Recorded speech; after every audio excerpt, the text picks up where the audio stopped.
Hello, everyone. Welcome to an episode of Forge the Narrative, We Love LL Souls podcast. My name is Paul, your host. I'm joined by Red Powell, What up? Tanya Gates, and Adam Camilleri. Hi, everybody. Oh, g'day. Welcome to the show. We ended last week's episode by saying that Red and I were going to have a battle, and we did.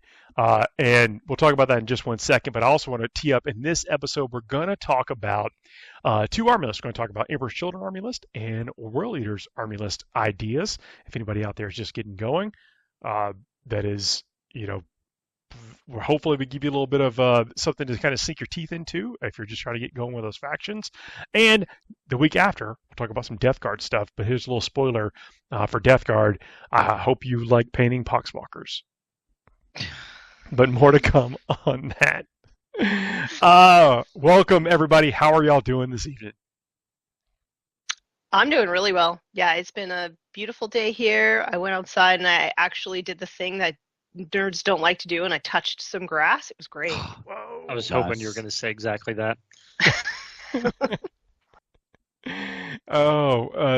Yeah, doing fine over here as well. Red, we're not exactly super close to each other, so getting the opportunity to play and hang out for a bit was really nice. And so, anyway, thanks for coming up. No, thanks for having me. It was awesome. It was great. And we played a game. It was your Imperial Agents. That's right. Yeah, my completely full-blown lore-specific Imperial Agents army. I'll let you talk about the list in just a sec. I was playing Blood Angels, and I was playing a Blood Angel list, the one that I've been getting the most reps in. With I had Mephiston, had the Sanguiner, ran with Dante, Lamartie's in a big fat unit of Death Company, several units of Assault Intercessors, and then a couple of units of Jump Pack Intercessors with Assaults, and then I was running some Sanguinary Guard, some Blade Guard, had a Captain there, had a Combi Weapon Lieutenant, which, by the way, if you're playing Space Marines, you don't have the Combi Weapon Lieutenant. It is in every single list for a reason. Comes with basically lots of cool little benefits. And Red, you want to recap what you were playing? Yeah, so it was Imperial Agents. I was using the Fleet Detachment, which is by far the most utility out of all the Imperial Agents detachments, in my opinion. I was running 5 squads of completely melee-focused Death Watch. 3 of those were led by 3 Watchmasters. And then I had 2 Navigators with Voidfarers in the back. And then I asked the other 2 Death Watch went in 2 Rhinos. And then I had 2 Emmulators, the ones using the Twin Flamers, each one with 5 Sisters in it. And then the key and clutch to the list was the one enhancement I took, which is Clandestine Operations, which allows me to put 3 Death Watch in. It allows me to infiltrate them, which was a big deal. So, long story short, I got destroyed, like absolutely destroyed. And I'll tell you, it was a good reminder of, maybe read the rules. Not read. I'm just kidding. No, not read the rules. But it was. I essentially took some of my units for granted because of the falling back on some of their past performance. You look at some of those units that I just talked about, and they are excellent at killing Marines. Like, absolutely. True. You could look at any 10-man Marine squad and feel very confident of throwing some of those things that I mentioned into them and coming out on the other side, not necessarily unscathed, but with the upper hand. But when you run into a unit as complex as the Death Watch, I really should have pumped the brakes a bit and either ask more questions or maybe try to do the math on use the known quantities of, like, wait a second, how many storm shields do you have in there? Those types of questions. I'm not saying would have helped me win the game, but they would have helped me have a lot better opportunity to win the game. And that was a great reminder. And Rev's, of course, gracious in his dismantling of me and my units. Great sports. And by the way, didn't deny me these questions. I just didn't ask. So I took a few things for granted, and I wanted to highlight it on the show is because that's something I think it's an easy trap to fall into. Like especially what Mephiston does. Like Right. maybe you don't know, but he's really good at chopping into Marines. So, even Sanguinar, Dante, all really good at chopping into Marines, but maybe not these Marines. And that, while you can say, of course, that should be evident. Sometimes these reminders helps us for future games, and I'm certainly going to have to carry this with me. So what makes your Marines so different, Red? So being Deathwatch, the very complete loadout to them is, and again, it is the most melee loadout that they could have. It starts off, as Paul mentioned, there's 4 of them have storm shields with power weapons. So they're already strength 5. All their attacks are AP2 flat. So they have built-in AP. The squad has the squad ability is that essentially they get to reroll hits of 1 against everything. And then if they're fighting Xenos, they get to reroll all hits. And then the Watchmaster, when leading a unit, allows them to fall back in charge and advance in charge. So infiltrating up front, those 3 put a lot of pressure on the field. And they're close enough together typically. I try not to fight too isolated. And so 4-up invulns I think Paul, the Sanguinar went in, he had 8 attacks that hit and wounded with no difficulty. And then the storm shields, I think I only 2 of the 4, all 4 storm shields died. And so, yeah, I mean, they all got murked by it because I think they stopped 4 and then they failed the other saves. And so statistically went off, and then the hammers after that became the problem. The hammers, which hit like the Thunder Hammers of old. That's right. They are classic. They're classic Firstborn Marines wielding classic Firstborn Thunder Hammers. They hit on 4s, but I'll take it with the rerolling 1s, and then they're AP2 and they do 3 damage apiece. And so that's a pretty big deal when you've got 12 of those coming one way or the other, and they have devastating. Yeah. Right. Yeah, they have devastating wounds built in, and so it's a pretty big deal. They don't really mess around. And that's kind of, the shields are there to keep the hammers in play. And that's when you've got 50 of those on the field, there's enough saturation that, I'll lose a squad. I'll lose 2 squads. And admittedly, I know I have momentum issues after turn 3. Like I have to really pace myself. But don't worry, we didn't get that far. Oh no! No, we could have gotten that far. Yeah. It was. To that end, they are just Space Marines and Space Marine power armor, but they do hit different, and so knowing how to apply that and where to go with them helps. And I was worried about the Sanguinar and Mephiston. I mean, you saw, Paul, knowing that you fight first, I just tried to avoid Mephiston there at the end and just do what I can, but I knew he was coming for me, and it was just something that I was going to have to try and absorb and take on the chin. But again, play very well on your side. And for me, I'm looking at it like, I've faced this Marine charge before, but it's not this type of Marine charge before, and so just really taking a moment to assess each individual situation on its own merits. I think it was a good reminder of that, and because that could have easily been, round 3 of a tournament game and making some assumptions or getting a little too confident or whatever, and it preventable.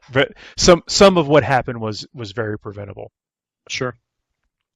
And I thought it was, we're talking about, because I feel like, people find themselves in that situation from time to time.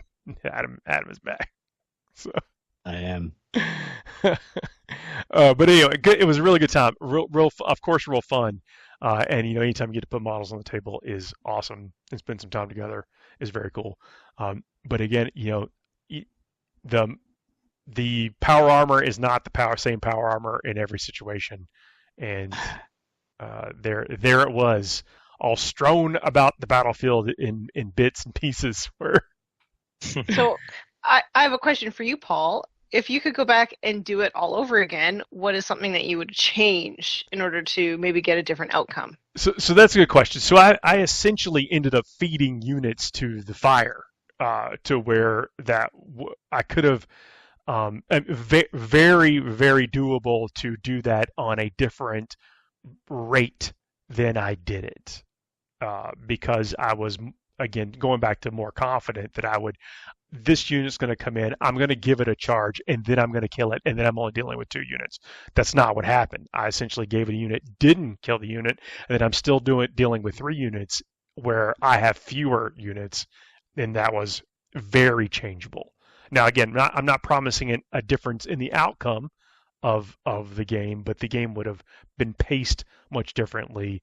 And when you have more resources on the table, you can, of course, make more things happen when the opportunity from the flips come. So that is it.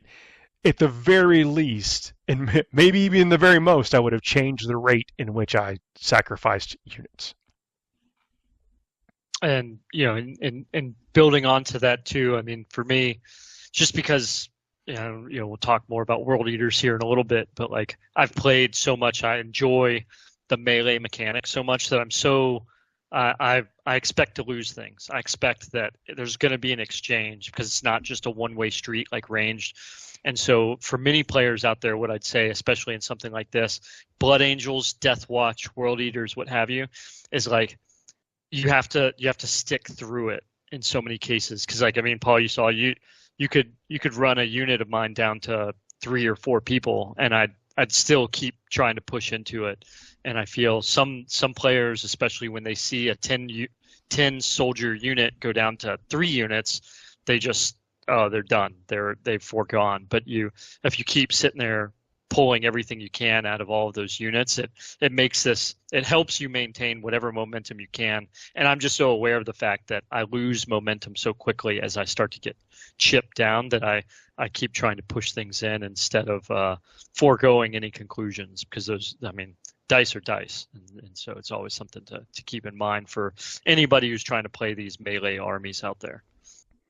It was a fun game, and look, it's if you're not losing games of Warhammer every now and then, you're probably not playing the right people or playing enough, and then when you take a lesson from it, even better. And this was a swat to the head from a devastating thunderhammer.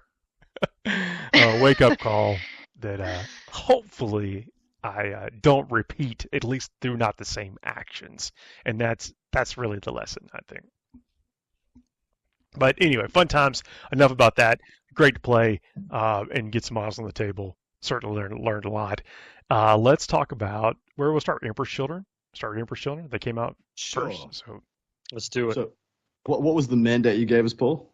Let's get going, see what the best Emperor's Children list we can find out there is, and also World Eaters, and then Death Guard next week. Nice. So I have picked and built us a Emperor's Children list worthy of Slaanesh. It's actually quite a bit of a task tossing up which detachment you would like. There is, I think, 3 very, very high contenders, but I chose to go with the Peerless Bladesman.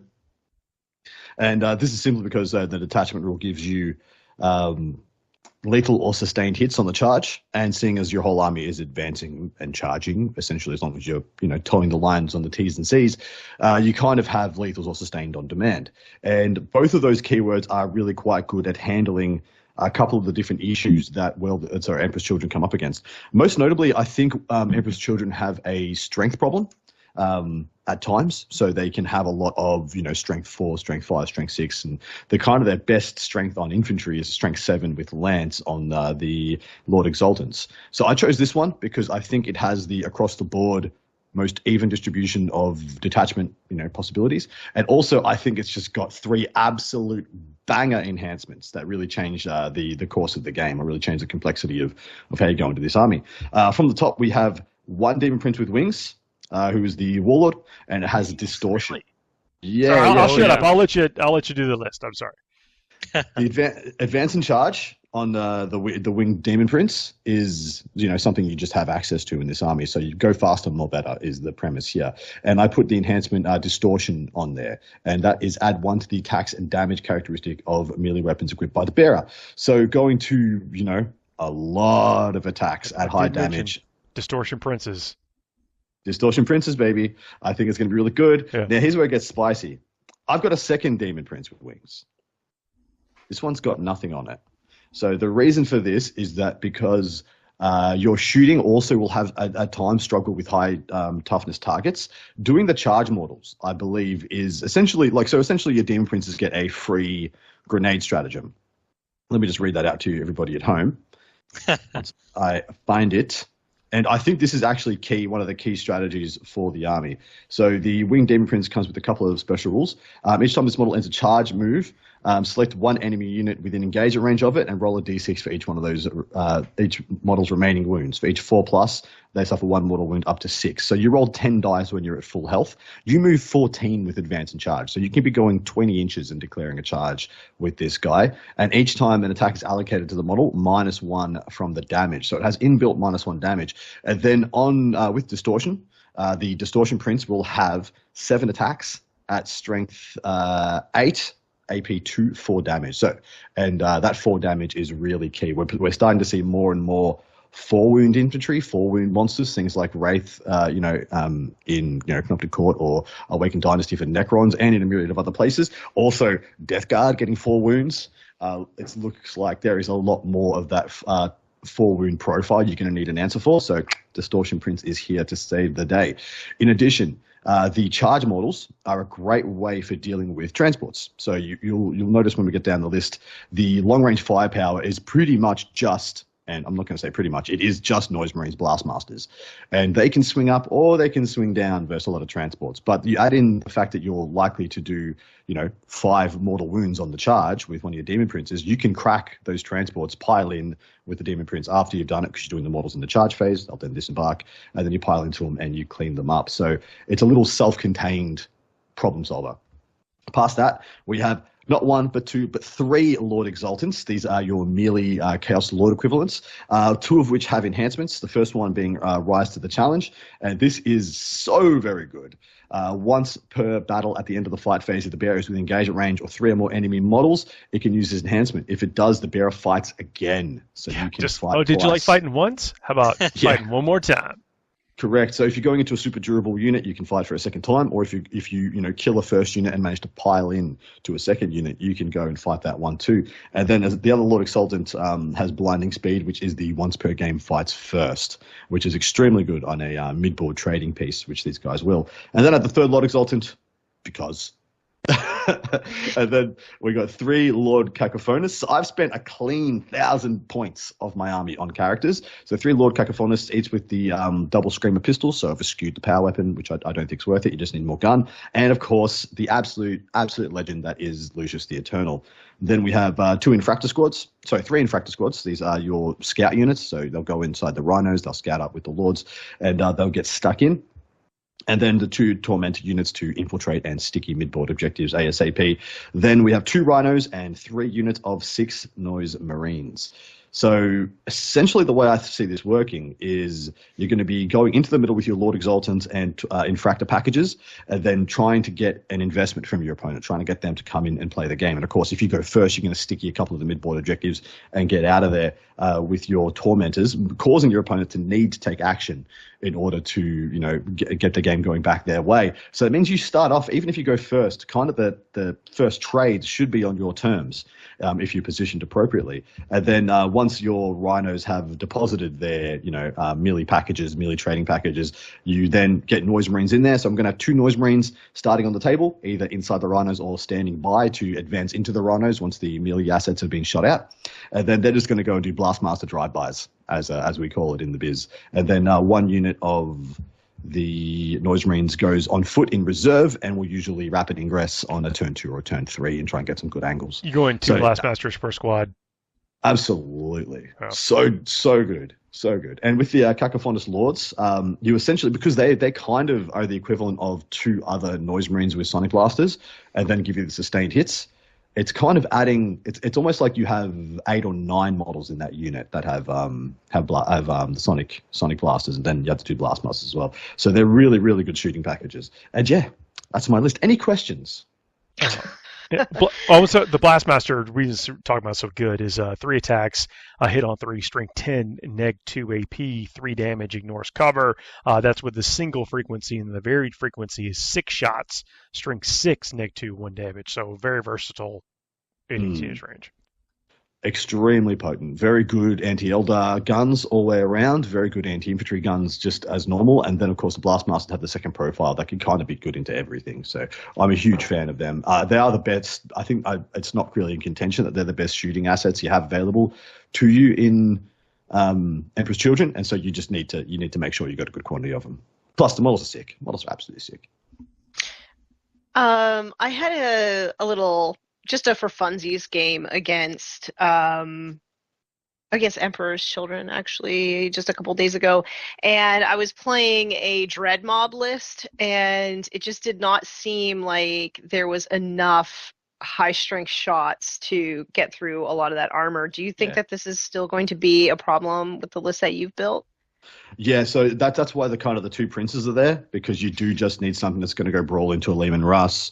You need something that's going to give you the option to punch up, because outside the Lord Exultants using their once per game, go super angry, super feisty ability, you really can't, scratch the paint on a Canis Rex or something like that. So I feel like the princes are pretty necessary, because at a minimum, like if someone, shoots out, a big Dread Mob unit like a Gorkanaut, Morkanaut Stomper, heaven forbid a Stomper, your best course of action is to grenade it and then charge it with 2 Demon Princes, and then you'll just half kill it with Mortal before you start attacking. And then you might kill it, you might not, but at least like you're sandbagging that model, and you're going to keep it stuck in combat. Especially with the -1 damage on the Princes, they're actually very hard for a single activation to kill, if that makes sense. Mm-hmm. So like there's very few models. Canis Rex is arguably one of them. A Stomper is probably definitely one of them. That can just be like, dunk, you're dead. Outside that, it's going to take you a turn or 2 if you're just fighting them. And then going with the wings. Demon Prince's wings? Oh. Yeah, speed. More speed. Yeah, more speed. Look, you had a solid case for it. Yeah, more speed is what we need, is a quote off Rocky. Greasy, fast speed. I did consider the Demon Prince on foot because it's only 4 inches less movement, but it doesn't fly over all the things, doesn't do the mortal wounds on the charge. It doesn't go through walls, right? So yeah, it doesn't go around. Doesn't go around all the things, which is a little bit troublesome. But some of the main combos, there's also some very good stratagems available to this detachment, as I'm sure people are already aware, so I won't go too deep into them. But Peerless Blazeman has some pretty good stratagem support. And a lot of people are very high on the coterie of Slaneshiness. What's it called? That's straight out of the Codex. Yeah, the coterie, though. Yeah. That's exactly the one that did pretty well in recent games over this last weekend. Mm-hmm. You have a 2 CP fight on death, which is very nice, especially the coterie of the Lord conceited. Exaltants. That's the one. What I really like about this is that it has essentially access to armor contempt. The opposite of armor contempt. In the fight phase, you have a 1 CP plus 1 AP, and like I said before, both AP and strength are things that you actually find you won't be throwing out a huge amount of. AP 2 is kind of the ceiling on the vast majority of your melee profiles, so pumping that up to AP 3 is very, very good. And also, the reason I love this is that there's a 1 CP pile in and consolidate 6 inches. So with that Fights Twice Lord, you have to be 7.1 inches away from any other unit to think that you're not going to get got by that guy. So I think it just beefs that up to another level. I like playing with the ranges. I like the idea of the dedicated transports to give you a little bit of insulation. Yeah, I wish I wish I could find points for a third Rhino. That's the thing I think this is missing. Only 2 Rhinos. I'd love to have 3 Rhinos that on a turn 2 after some infractor units have been thrown into the middle to trade with my opponent. All 3 of them have Noise Marines in it, and they're just driving around, doing broadsides and stuff like that. That would feel a lot better. But man, the points, Emperor's Children points are very tight. It might be that the second Demon Prince goes away. To get that Rhino and then probably some spawn, because what this armies also lean on is action economy. So this army pretty much has one mode: is go straight at your opponent, no chill, no messing around. And so there'll be turns of the game where you draw an established locus and recover assets, or a sabotage or something like that, or containment, and you're just not going to be able to get the max points on it because you just have to do too much kill deathing, and every unit is needed to activate. You've got a Lucius in there, which is, Correct. Can't go wrong with Lucius, but is Lucius in this case just a little bit of more of what you've already got in other places? You telling me to drop Lucius? No, I don't want you to. Yeah. I want you to get rid of one of those demon princes with wings, but then you made a relegate case for him, so I'm like, well, what's the next thing to go?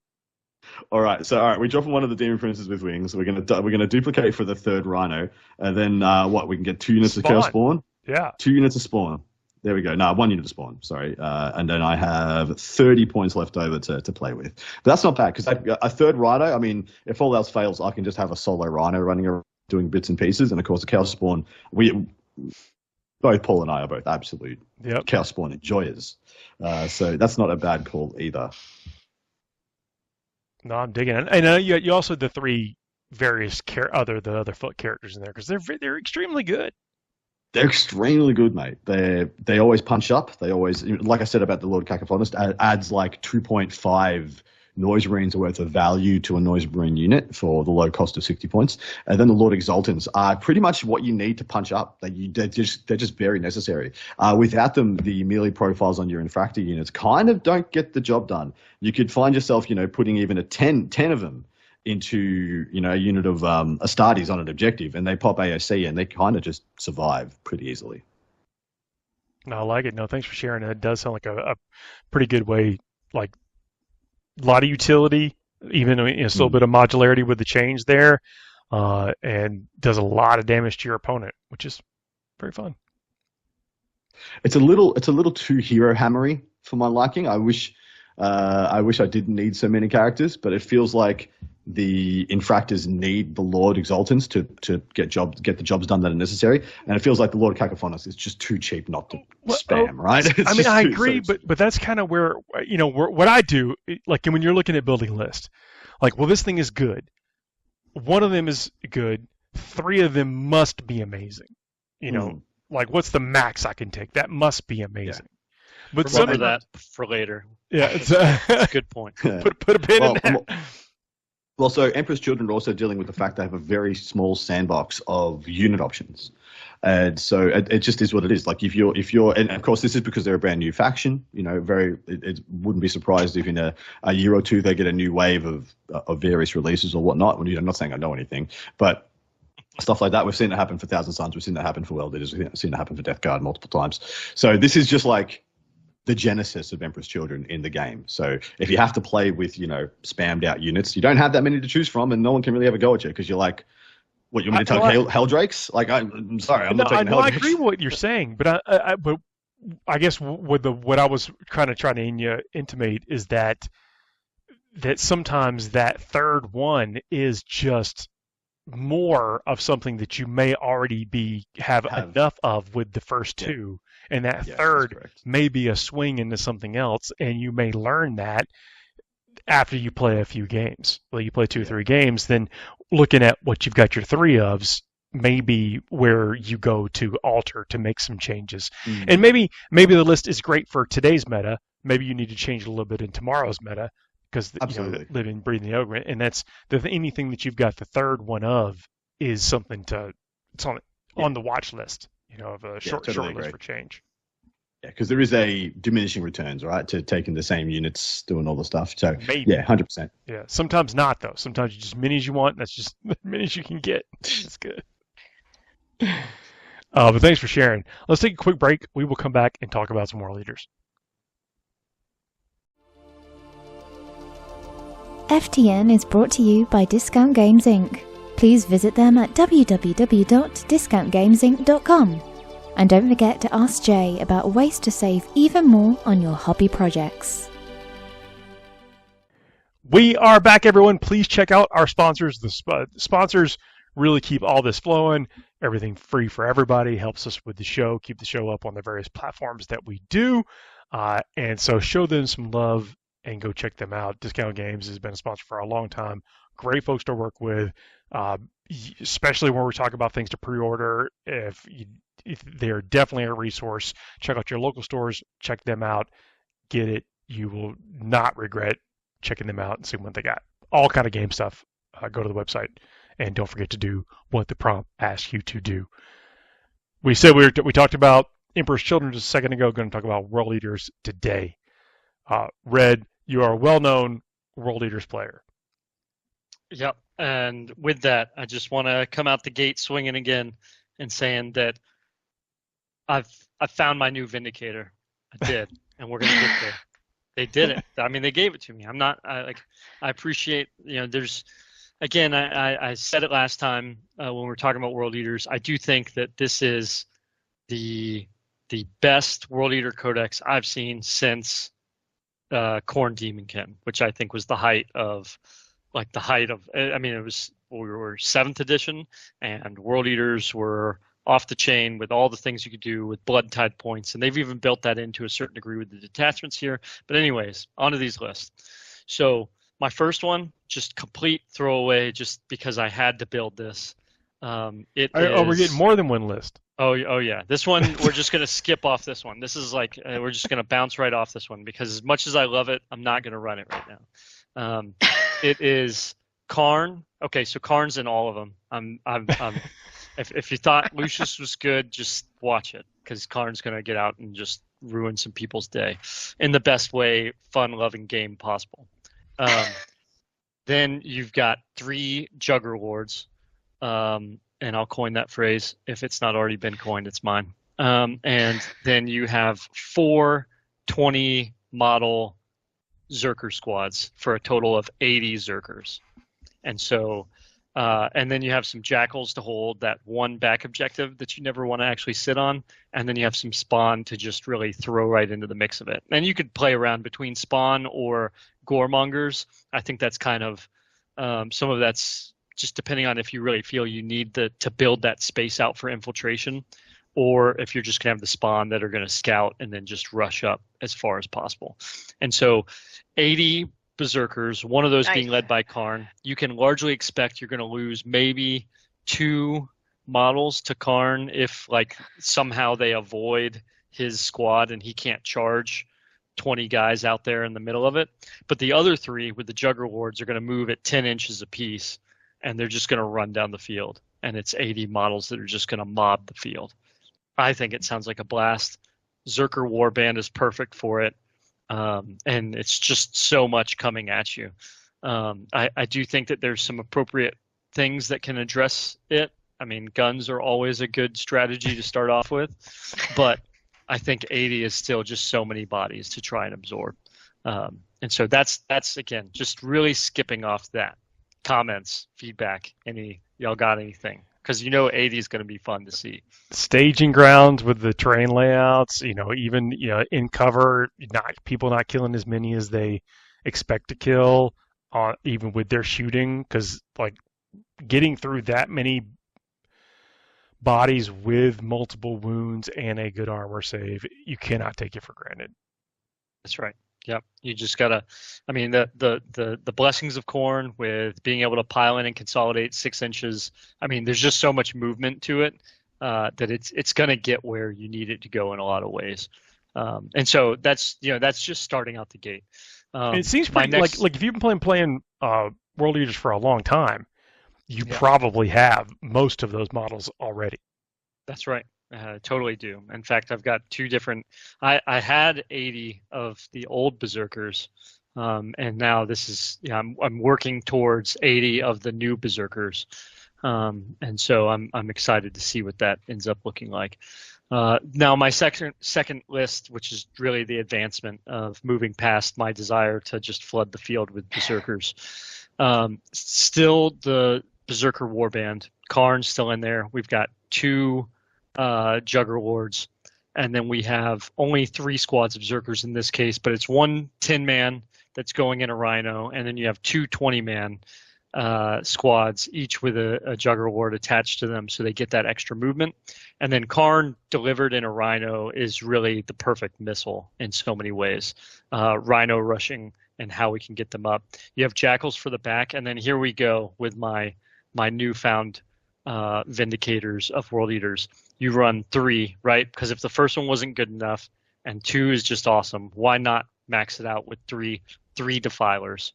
And then you have Goremongers to take out space. Now, that sounds like a lot with that many Defilers. However, when you consider what they're capable of, the Defilers, as I'm looking at their data sheet, right, it's a good reminder, and Adam hit on it before with Defilers being one of the highlights for World Eaters, but I just want to go back over some of it as to why I'm so hyped about this, because so many different weapons, and when I hit my 3rd list here in a second, I'll highlight this again.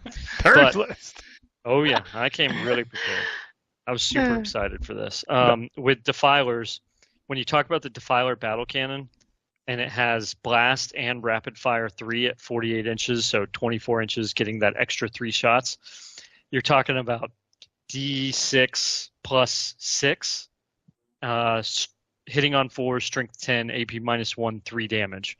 And so, no, it's not 14 strength like a Vindicator, but that's still a ton of shots that's coming out of it.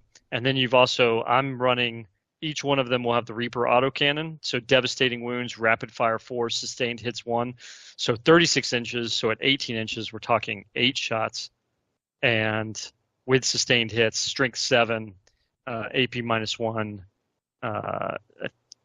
2 damage, unless I'm mistaken. But all that is just a lot of firepower, not to count that, don't forget these things have the scuttling deal, which I just love, because I think Defiler models are peak like 4th, 5th edition chaos, right? Yeah. Like when you look at them, there's some great stuff, some amazing stuff out there. The Mauler Fiend and the Forge Fiend are like, we had advanced into 8th edition chaos, right? But when you go back to the Defiler and just its aesthetic and what it looks like, it's this big, joked around with some friends. It's the crazy baby looking thing from Toy Story that's just like crawling out of the darkness. Yeah. This thing's going to get you, and its big claws are going to grab you and throw you across the table, and then its Defiler cannon is just blowing stuff up. And heaven forbid you deep strike within 12 inches of 2 of these things, because they're just going to shoot everything they've got at you at full rapid fire. Speaking of their big claws, though, what is their strength in melee? So they do it right with, if you're going to go big, go as high as you can with strength 16. AP -3, D6 1, 6 attacks hitting on 3. On brand, multiple 8, no problems. Amazing. And I'm also, so all 3 of mine have the Reaper autocannon plus the Scourges. So they have 3 more attacks hitting on 3s at strength 12, AP -1, 2 damage. So what I'm hearing is they're actually better than a Vindicator because they can punch stuff.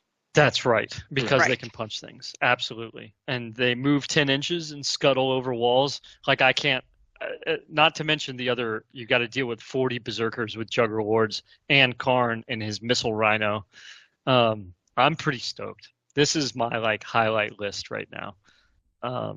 That's that I wanted to Goldilocks this thing, right? Like we went too heavy with 80 Zerkers, and then this is my just right bowl of porridge right here with World Eaters.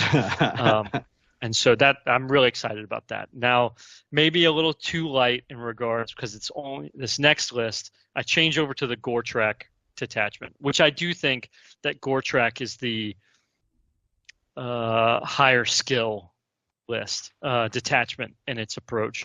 But this one, as I said, it's maybe not enough because it's only 40 Berserkers. And this is, so out of characters, I've got Karn, I've got 3 Masters of Execution because they're all well, now wait a second. Some folks are saying the Master Executioner got no business in list anymore. At their point cost, at a whopping 60 points, these guys absolutely have a place for carrying 10 Zerkers out of Rhinos or other transport system about to highlight.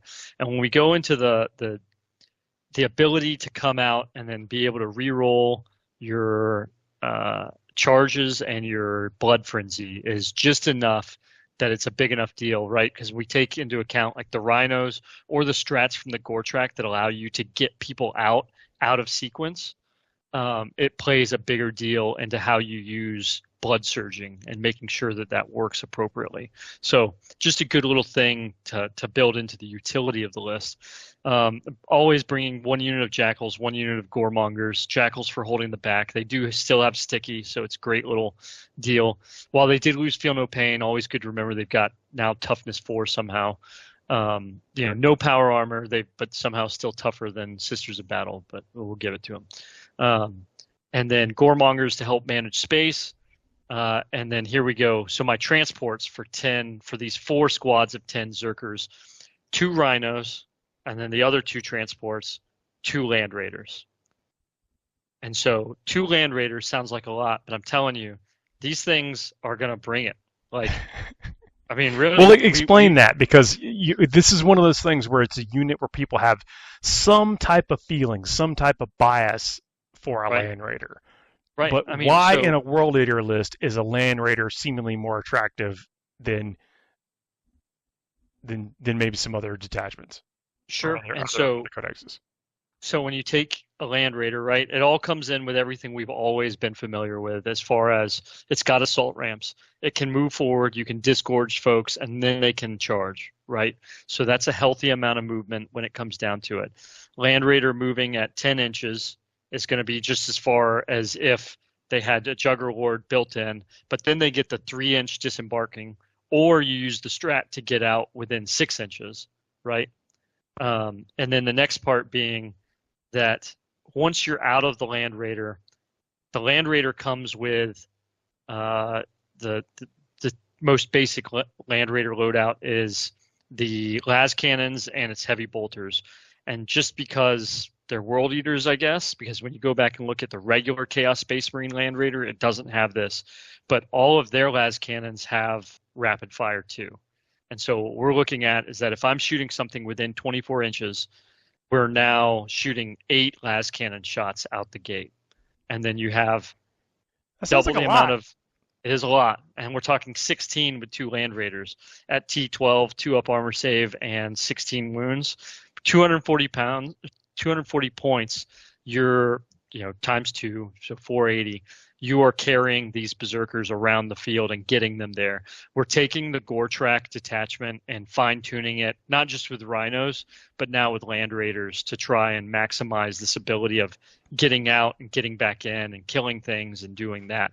Because if you can disgorge and then you can find yourself in engagement range with someone, you can then find yourself getting back in the vehicle shortly thereafter.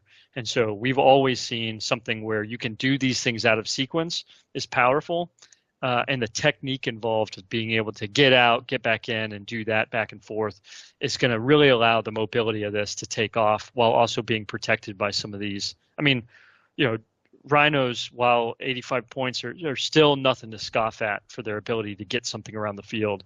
And if you don't get back in them, they go off and do other things that can either distract from what else is going on or just score you secondaries otherwise. It doesn't feel good when to your opponent. Your opponent never feels good trying to chase down a rhino, try to divert things to killing a rhino.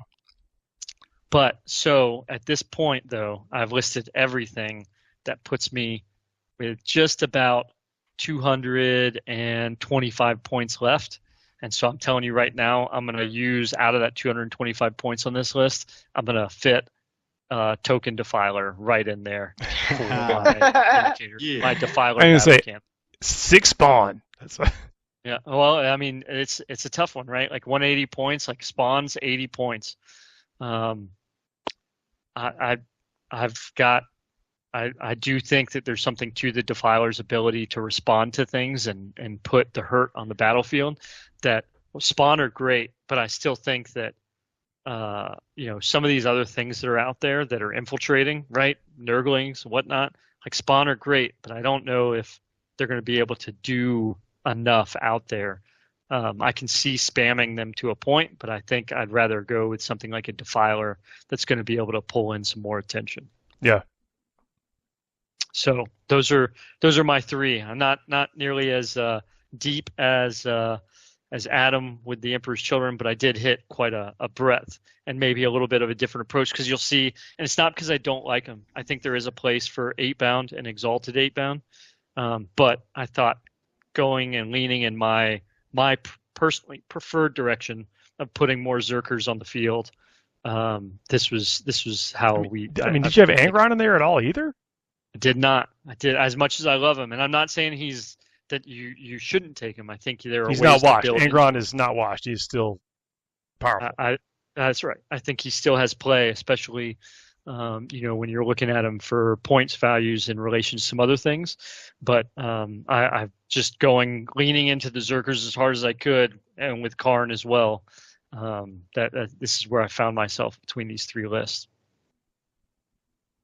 No, thanks for sharing. And that's some pretty good insight there with the Defilers. I know we picked out the Defiler in our review as seemingly a standout unit.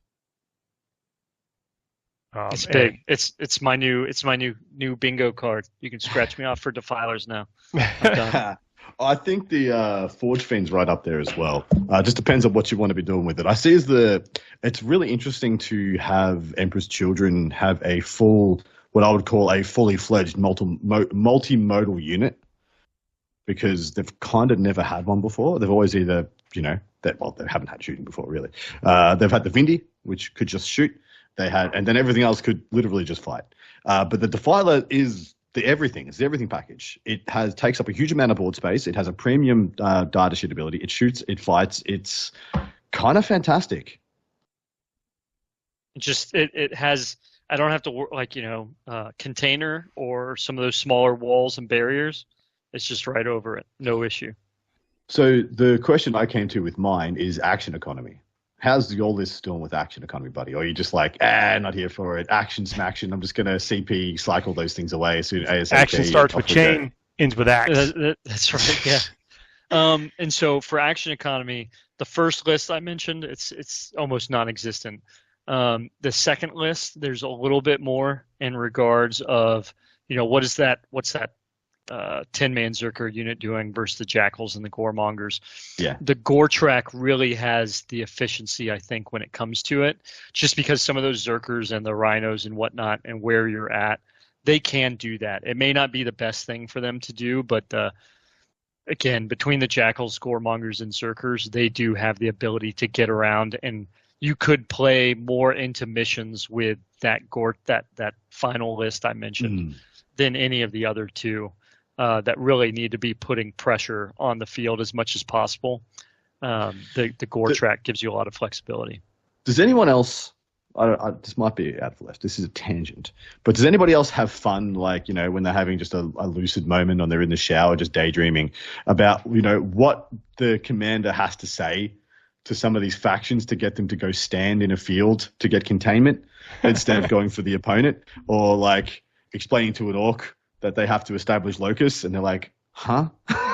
Does anyone else get joy out of that? I do. It brings me joy. I will think about that now. Red's Juggerlord turning back to his 20 boys, and he's just like, yo, we got to sabotage this small ruin. And they're like, what are you doing, dude? They're there. They're right there. We got to get them. He's like, no, you have to sabotage. Yeah, it brings me joy, lots of joy.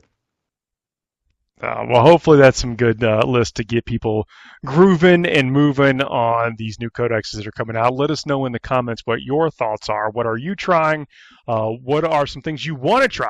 What have you already tried some of the stuff we just talked about and found a different way of doing it for whatever your local meta is? So it's a couple of different things to let us know. We love hearing about that stuff.